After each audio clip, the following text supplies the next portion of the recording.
Washington, D.C. He says he's not officially running for our U.S. Senate seat, but the mayor has 3 months to make up his mind. As CBS 11's Steve O'Brien tells us, the conversations he will have with Alaskans all over the state that he says will help make up his decision.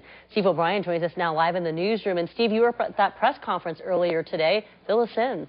That's right, Laura. By Mayor Mark Begich forming an exploratory committee, it becomes his priority to talk and listen to hundreds of thousands more people. The mayor believes it's the best idea to make a run for Washington, but he doesn't know if many Alaskans are feeling that way. For Mayor Mark Begich, standing here today and announcing his national plans is surreal. Coming from a family of 6, he was considered the least likely to get into politics. He gravitated towards the public service life. And to him, it looks like he's ready for a leadership role in the lower 48. I think of my own family, Deborah, and our young son, Jacob. The world is changing, and changing rapidly.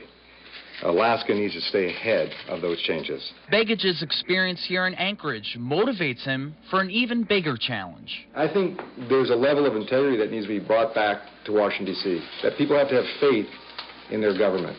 Their faith in Washington, D.C. Senator Ted Stevens has been there since 1968. And if Mayor Begich decides to obtain the Democratic nomination, this man would be his opponent.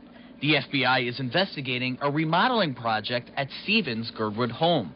But Begich says Stevens' situation has nothing to do with his decision. Each candidate will stand on their own, and that's the facts. And anyone who enters this race thinking that they're entering it because of issues with Senator Stevens is entering it for the wrong reason. Senator Stevens released a statement today regarding Mayor Begich's announcement. He says, regardless of who my opponents may be, I look forward to a campaign focused on Alaska, the issues we face as a state, and who can best represent us in Washington.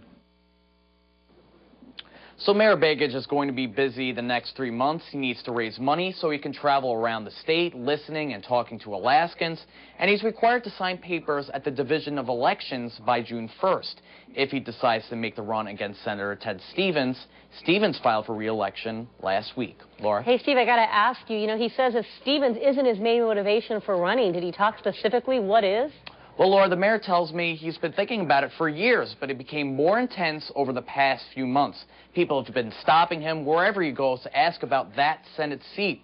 He says family support and his experience as mayor would help him excel down in Washington. Laura? All right, well, we'll have to wait and see. Thank you, Steve, for that update.